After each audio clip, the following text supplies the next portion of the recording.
Psaume 12. Au chef des chantres sur la harpe à 8 cordes. Psaume de David. Sauve, Éternel, car les hommes pieux s'en vont. Les fidèles disparaissent parmi les fils de l'homme. On se dit des faussetés les uns aux autres. On a sur les lèvres des choses flatteuses. On parle avec un cœur double. Que l'Éternel extermine toutes les lèvres flatteuses. La langue qui discourt avec arrogance. Ceux qui disent « Nous sommes puissants par notre langue. Nous avons nos lèvres avec nous. Qui serait notre maître ?» Parce que les malheureux sont opprimés et que les pauvres gémissent. Maintenant, dit l'Éternel, je me lève. J'apporte le salut à ceux contre qui l'on souffle. Les paroles de l'Éternel sont des paroles pures. Un argent éprouvé sur terre, au creuset et 7 fois épuré. Toi, Éternel, tu les garderas. Tu les préserveras de cette race à jamais. Les méchants se promènent de toutes parts quand la bassesse règne parmi les fils de l'homme. Prions, Seigneur notre Dieu, merci pour ta parole. Ta parole qui est utile pour instruire, pour enseigner, pour corriger, pour conduire dans la justice. Instruis-nous là où nous avons besoin d'être instruits aujourd'hui, Seigneur. Corrige-nous là où nous avons besoin d'être corrigés, Seigneur. Et conduis-nous dans ta justice. Car il n'y a pas de plus bel endroit à être que dans ta volonté. Il n'y a pas de plus bel endroit à être que dans ta justice. Au nom de Jésus. Amen. C'est un thème récurrent dans les psaumes. Et encore une fois, ça se répète encore aujourd'hui. On a encore une fois un cri du cœur. Un chant qui exprime un genre de haut secours. Un cri du cœur. Sauve-nous, Éternel, car il n'y a plus d'hommes loyaux. D'ailleurs, le mot qui est là en hébreu, Yehoshua, c'était le prénom qui a été donné à Jésus par après. Était-ce un hasard? Le Seigneur nous le dira. Sauve-nous, Éternel, car il n'y a plus d'hommes loyaux. Les fidèles disparaissent du milieu des hommes. Le psalmiste est en train de raconter des circonstances dans lesquelles le monde se trouve à l'époque. C'était aussi les circonstances du monde qui a suivi. Et c'est encore les circonstances du monde d'aujourd'hui.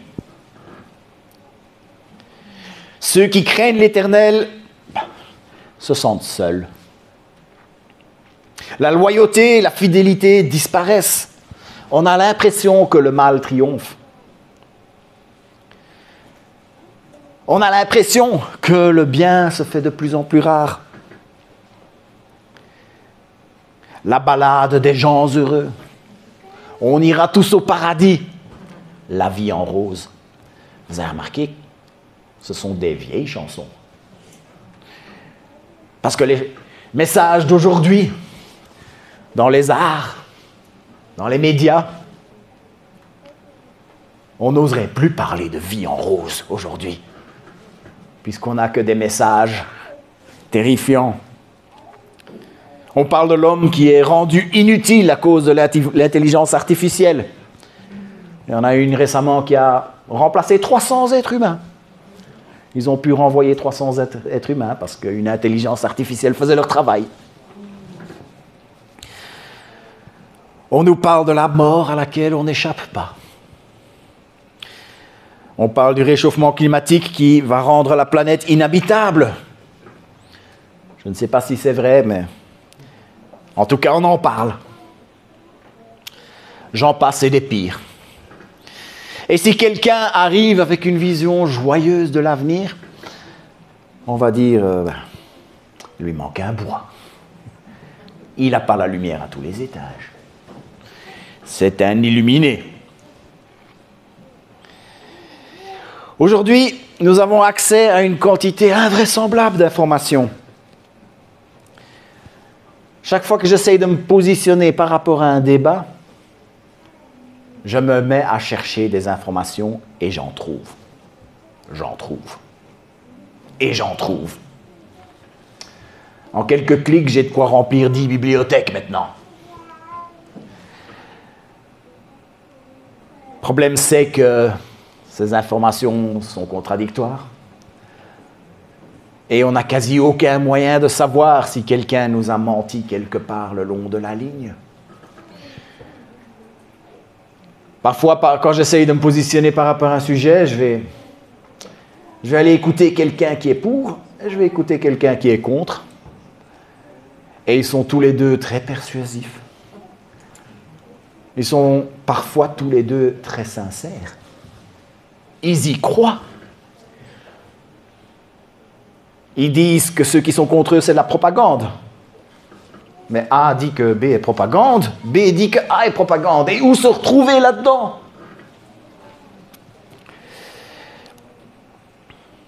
Ceux qui diffusent les informations, ils ont un agenda. Ceux qui écrivent les articles, quelque part, ils ont envie de nous influencer dans un sens ou dans l'autre. Ou alors, ils ont juste simplement pas envie de perdre la face. Ils disent quelque chose, et puis pendant les 10 ans qui suivent, ils sont obligés de contorsionner tout ce qu'ils ont dit pour pouvoir dire qu'ils ont toujours eu raison ce jour-là. Quand on garde toutes ces choses en tête, eh bien, le verset 3 de Psaume 12 devient vraiment d'une actualité redoutable. On se dit des mensonges les uns aux autres. On a sur les lèvres des paroles flatteuses. On parle avec un cœur double. Je me suis dit que ce verset décrit bien les médias et la politique, mais pas seulement. Il décrit bien la société de consommation, la publicité. Il y a les paroles menteuses, mais il y a aussi les paroles flatteuses. La flatterie, comme disait La Fontaine, le flatteur vit aux dépens de celui qui l'écoute. La flatterie, c'est dire quelque chose qui va faire du bien à un autre, mais pas juste pour lui faire du bien. C'est pour pouvoir lui faire ce qu'on a envie qu'il fasse. C'est ça la flatterie. Quand quelqu'un nous dit « Ah, tu es doué », on va apprécier la personne et on va vouloir continuer à faire plaisir à cette personne. Et parfois, pour faire plaisir à quelqu'un, on est obligé de l'aider à arriver à ses fins. Quand on réussit à convaincre quelqu'un que telle ou telle chose le met en valeur, cette personne va être prête à ouvrir le portefeuille. La flatterie, on le voit partout. Toutes ces choses dont je parle, ce sont des bonnes choses, à condition que ce soit fait c'est une bonne chose quand c'est quelque chose de sincère et quand c'est quelque chose d'altruiste. Si je dis « t'es doué » alors que je le pense vraiment et que j'ai juste envie que cette personne progresse, ça peut être une bonne chose. Mais c'est une chose absolument horrible quand c'est mensonger ou égoïste. Si par exemple, quelqu'un qui n'est pas doué, je lui dis qu'il est doué juste pour l'encourager à continuer à avoir l'air bête, c'est une chose terrible. Il y a des émissions télé qui sont basées uniquement sur ce principe, n'est-ce pas? Et puis David déplore aussi ce qu'il appelle le cœur double. On dit une chose, on pense une autre chose. On dit une chose et puis on fait autre chose. Et quand on est entouré de gens qui agissent de cette manière, on finit par être perdu. Parce qu'on ne sait pas sur qui compter. On ne sait pas si on peut compter sur ce que les gens disent. Un jour, j'étais au téléphone avec un télémarketeur. En général, je raccroche tout de suite. De temps en temps, je le laisse un peu parler. Et puis, il y a une dame qui m'a dit, mais ne t'inquiète pas, ce n'est pas une arnaque. Je me suis dit, si c'était une arnaque, est-ce qu'elle m'aurait dit c'est une arnaque? Du coup, si quelqu'un me dit c'est pas une arnaque, je ne suis pas plus avancé que ça. Nous ne savons, quand on est entouré de gens qui parlent avec un cœur double, ben on ne peut plus compter sur rien. C'est la même chose.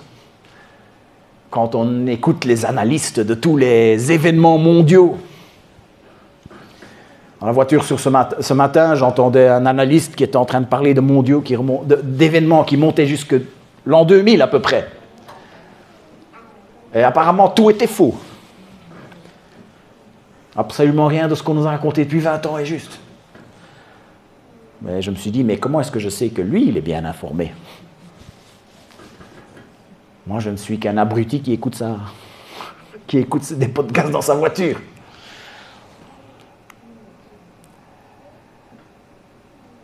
Derrière toutes ces paroles flatteuses et fausses, il y a bien une réalité. Et l'être humain n'est pas toujours capable de percevoir cette réalité. Mais Dieu, il est parfaitement capable de persuader la réalité qui est derrière toutes les paroles mensongères, flatteuses, les cœurs doubles.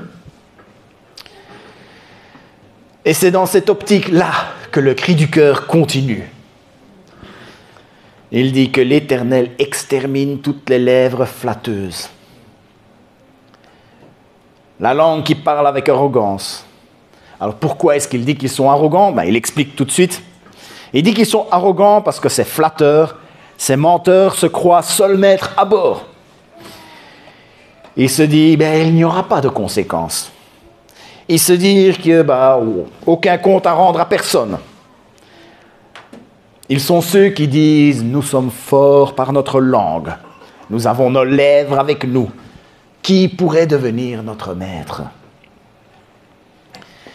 En 2025, on pourrait parler de ceux qui disent « j'ai la tchatch ».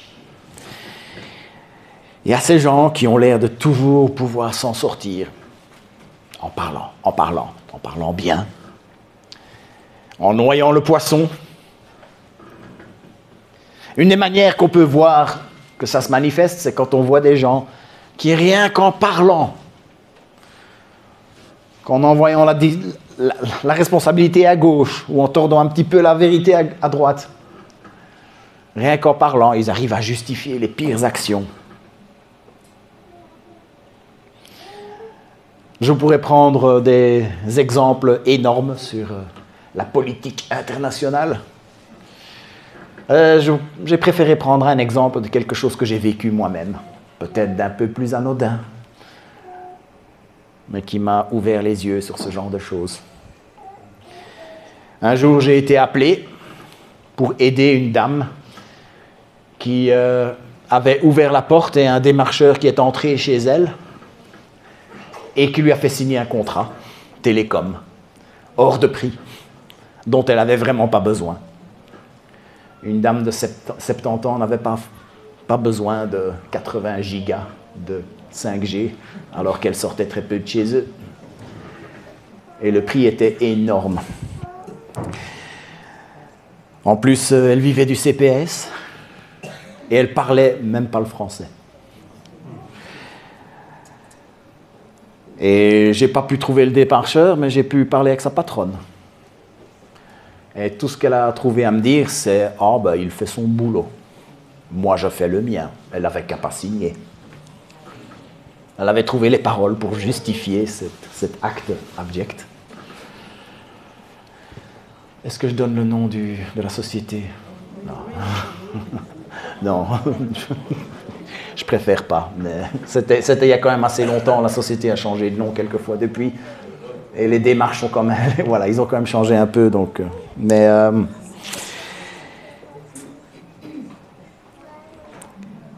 les gens arrivent à vraiment justifier les pires actions. Quand j'ai lu ce verset, j'ai pensé à ce coup de fil que j'ai eu. C'était vraiment comme si elle pouvait dire « Qui pourrait être notre maître ?» Elle avait la loi de son côté. J'étais très frustré ce jour-là. Mais ces gens qui disent qui sera notre maître, ils se fourvoient. Parce qu'il y a bien un maître. Et c'est à ce moment-là que dans le psaume 12, on trouve une expression qu'on trouve une bonne quinzaine de fois dans les psaumes.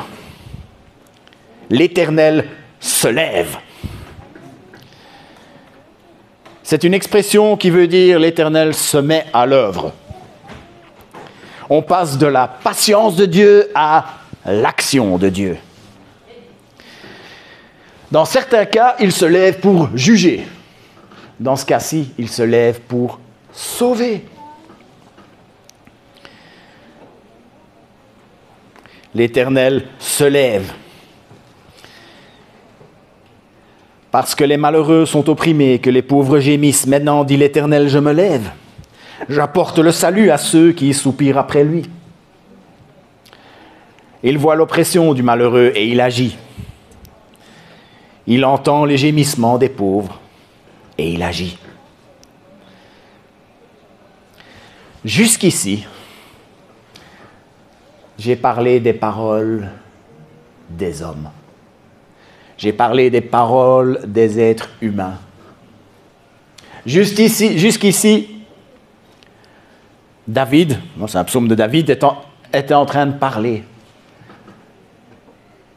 des paroles menteuses, les paroles humaines, les paroles menteuses, les paroles flatteuses, ceux qui parlent avec un cœur double, ceux qui disent « nous n'avons pas de maître ».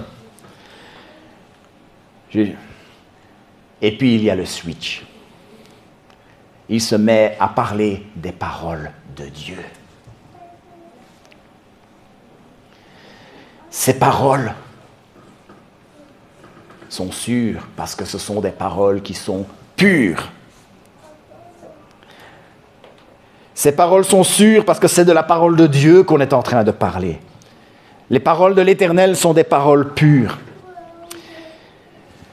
Et David illustre ça par une image et une photo ici. L'image du creuset. Un argent affiné dans un creuset en argile et 7 fois épuré. Imaginez une marmite qui peut être chauffée à une température très très élevée. Là, elles sont en argile avec du sable. On peut monter à plus de 1000 degrés. Et l'argent, apparemment l'extraction de l'argent était déjà très complexe à l'époque. Et qui réussissaient à faire ça avec des feux de bois, assez extraordinaire. Et ce qu'on faisait, c'est que l'argent, à un moment, elle n'était pas pure. Il y avait des impuretés dedans. C'était pas aussi jolie, pas aussi belle. Alors on faisait fondre le tout. Les impuretés plus légères flottaient à la surface. On laissait refroidir.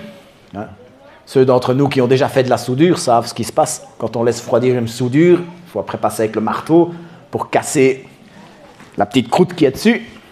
Avec l'argent aussi, ces impuretés, c'est une petite croûte qui vient se mettre au-dessus. On vient la casser, on vient la retirer. Et puis, si on répète le processus, on va encore plus d'impuretés qui vont flotter à la surface. Il y en aura moins, mais l'argent qui restera derrière sera encore plus pur, puisqu'on a retiré plus d'impuretés. Il parle d'un argent qui est épuré 7 fois. Le chiffre 7, c'est le chiffre de la totalité. Quand il parle de 7, il parle de l'éternité, il parle du fait que c'est complet. En gros, il est en train de dire les paroles de l'Éternel sont pures comme un argent 100% pur, avec 0 impureté dedans. C'est ce qu'il est en train de dire ici. Si David parle de la pureté des paroles de Dieu, c'est pour les mettre en opposition avec les paroles des hommes, flatteuses, menteuses, cœur double. Et c'est là que je me suis rendu compte. Nous passons beaucoup de temps à écouter les paroles des hommes. Mais je pense qu'il faut le faire. C'est important de savoir ce que tout le monde autour de nous pense. mais nous ne pouvons que très peu nous fier aux paroles des hommes. La parole de Dieu, les paroles de Dieu sont comme un argent purifié 7 fois. Demandez-moi de commenter quelque chose qui se passe sur la scène internationale. Je ne me baserai que sur les paroles des hommes pour pouvoir vous répondre. Et c'est pour ça que je suis heureux de baser ce que je crois, de baser comment je dirige ma vie sur cette parole. Les paroles pures, les paroles sur lesquelles on peut compter. La parole de Dieu. C'est le seul endroit où nous allons pouvoir tirer des certitudes. Et quelle merveilleuse certitude que nous en tirons. Ces paroles sont sûres parce que c'est la parole pure de notre Dieu. On peut compter dessus. Ce que Dieu dit, il le fera. Toi, Éternel, tu les garderas. Tu les préserveras pour toujours de ces gens. Le malheureux sera secouru. Dieu le fera, il l'a promis. Ces paroles sont pures, on peut compter dessus. Le menteur et le flatteur ne pourront pas lui faire de mal. Et puis ce psaume se termine sur une note surprenante. On s'attendrait, Dieu se lève, Dieu agit. Le menteur est détruit. Le malheureux, le pauvre, est sauvé. Mais non. Le dernier verset est surprenant. Les méchants se promènent de toutes parts quand la bassesse règne parmi les fils de l'homme. On n'a pas un happy end. On n'a pas « ils vécurent heureux et eurent beaucoup d'enfants ». Non. Dieu se lèvera. Il exterminera le menteur et le flatteur. Le malheureux et le pauvre sera sauvé. Mais en attendant, le constat sur le monde reste le même. Nous sommes encore dans ce monde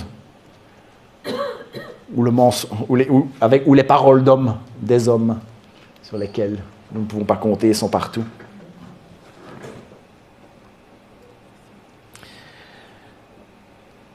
Ce jour, le méchant est toujours présent. Le jour où l'Éternel jugera n'est pas encore arrivé, mais il arrivera. Le Seigneur a déjà très souvent délivré des malheureux, des pauvres, comme il a promis dans ce passage. Mais il ne l'a pas encore fait avec tous. Il ne l'a pas encore fait avec tous, mais il le fera.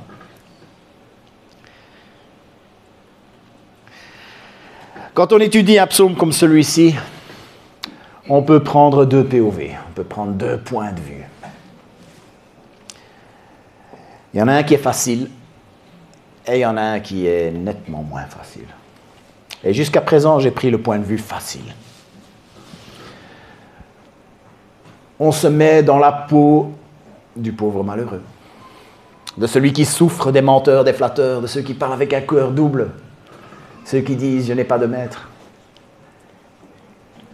Ah, qu'on est tenté de se mettre dans la peau de ces gens-là, ceux que le Seigneur va venir sauver. Ceux dont les ennemis seront écartés par le Seigneur. On aimerait bien nous mettre dans la peau de ces gens-là. Mais il y a un autre point de vue. Est-ce que nous sommes prêts, ne fût-ce qu'un instant, de considérer que les ennemis de Dieu, parfois c'est nous, que ceux que Dieu promet, le mot ici est fort, hein, exterminer, que ce soit nous. Est-ce que nous sommes toujours 100% sincères quand nous faisons des compliments aux gens? Est-ce qu'on n'est pas quelque part, ne fût-ce qu'un petit peu, en train d'essayer d'arriver à nos fins, espérer recevoir quelque chose de cette personne? Est-ce que ça ne nous arrive pas de nous dire « je vais m'en sortir avec ma tchatch, je vais pouvoir parler, pouvoir sortir de tout ça ». En d'autres mots, est-ce que ce n'est pas nous qui disons « nous sommes forts par nos paroles » ?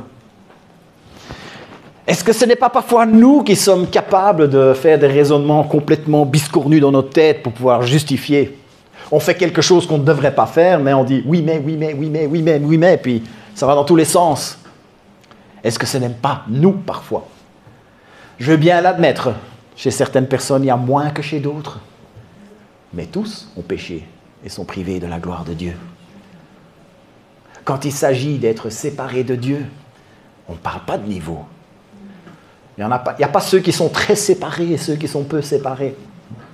Non. S'il y a une trace de cela en nous, nous faisons partie des ennemis de Dieu.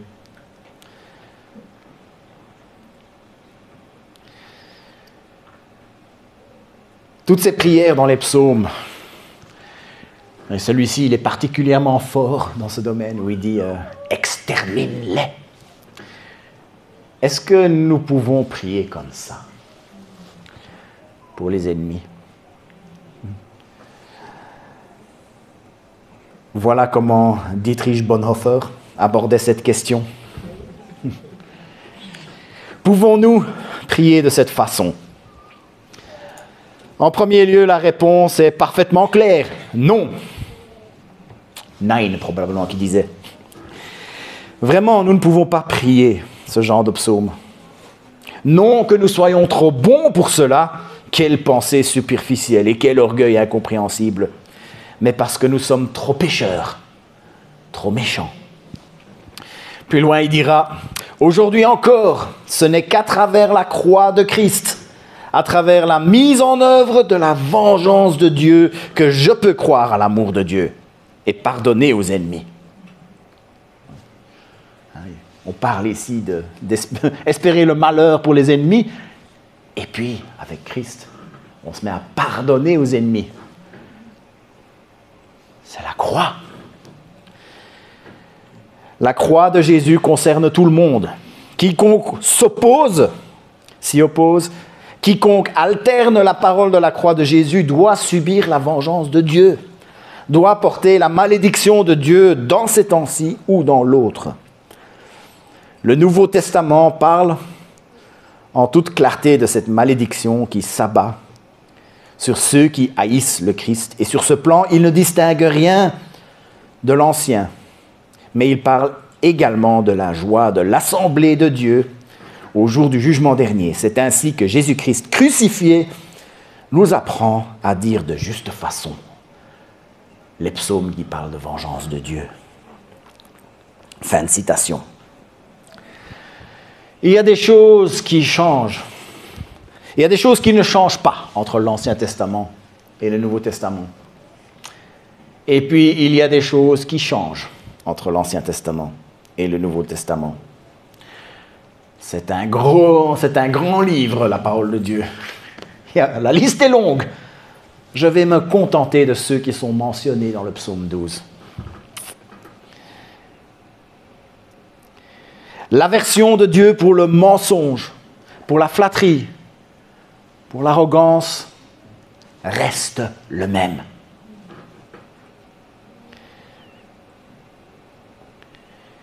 Il n'y a aucune mention de degré de méchanceté. Mais si nous avons ces choses, même si nous avons ces choses en petite quantité dans nos vies, Dieu les a en aversion. Dieu va se lever pour se venger de ces choses. Ça ne changera pas. Mais il y a une chose qui change tout. Quand Dieu s'est ultimement levé pour se venger, c'est sur Christ à la croix que la vengeance est tombée. Jésus-Christ est devenu l'abri suprême pour tous ceux qui soupirent après lui. Et c'est sur cette note-là que je veux terminer aujourd'hui. Cette idée de soupirer après Dieu. Si on voit quelles sont les conditions pour pouvoir dire que Dieu est notre abri, pour avoir droit à la protection de notre Dieu. Il ne suffit pas d'être pauvre, il ne suffit pas d'être malheureux. Non, il dit, c'est ceux qui, l'Éternel les gardera.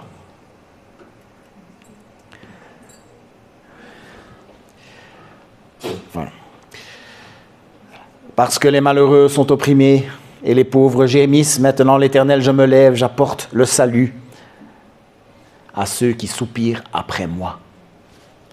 Soupirer après, c'est peut-être une manière un peu ancienne de parler. Alors pourquoi pas utiliser d'autres mots? Languissons après Dieu. Ayons un ardent désir pour Dieu. Aspirons à la présence de Dieu. Prions. Seigneur notre Dieu, nous voilà entourés d'informations, nous voilà submergés d'informations. On nous présente à gauche, à droite des choses comme des certitudes. Et à un moment donné, on ne sait pas si on est en train de se jouer de nous, ou si tout simplement en train de nous mentir, vouloir profiter de nous. On ne sait pas toutes ces choses, Seigneur. Nous te remercions pour la sagesse que tu donnes pour que nous puissions naviguer à travers tout cela. Mais nous te remercions parce que, à côté de tout cela, au-dessus de tout cela, tu nous as donné ta parole, une parole pure, 7 fois, comme un argent purifié 7 fois, une parole sur laquelle nous pouvons compter. Au travers de ta parole, on ne nous mentira pas. Au travers de ta parole, on ne nous trompera pas par la flatterie. Seigneur, au travers de ta parole, nous ne dirons pas qui avons-nous comme maître, puisque c'est toi que nous reconnaissons comme maître. Seigneur, je veux te prier pour chaque personne ici présente dans cette salle. Chaque personne qui, dans les 50 années à venir, vont peut-être voir cette vidéo sur YouTube. Que nous puissions soupirer après toi. Que nous puissions languir après toi. Nous puissions avoir un ardent désir pour toi. Que nous puissions aspirer à ta présence. Oui, Seigneur, je le déclare. Je le déclare. Je languis après toi. Je le déclare. J'ai un ardent désir pour toi. Je le déclare. J'aspire à ta présence. Au nom de Jésus. Amen.